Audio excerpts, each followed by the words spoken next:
All right, 5 minutes to go before the market opens. Some red ink. The Dow is going to be down about 80 points at the opening bell. Here is David Lefkowitz joining us again this Wednesday morning.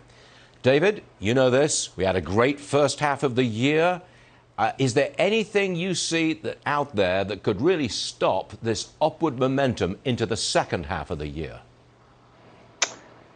There are a couple of things, Stuart. I mean, we do remain constructive on markets, think markets will continue to move higher because consumers have a lot of savings that they're now deploying, and businesses are investing again in order to meet the higher level of demand.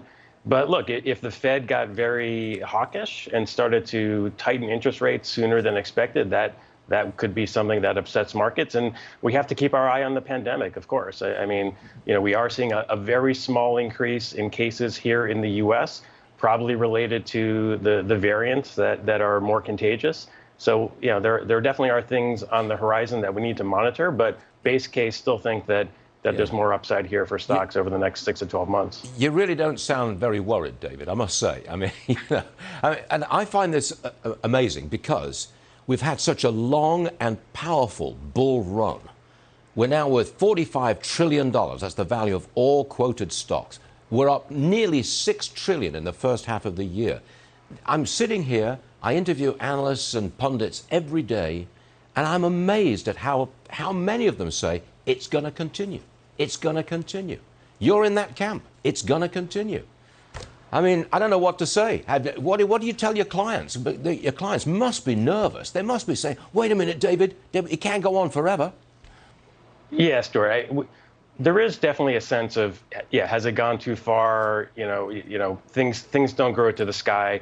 I totally get that, right? I mean, this will end at some point. But the factors that usually end a bull market we're just not seeing those, right? What you'd have to see is that a much more hawkish Fed, where the Fed is really raising interest rates pretty aggressively to slow the economy. We're not there yet.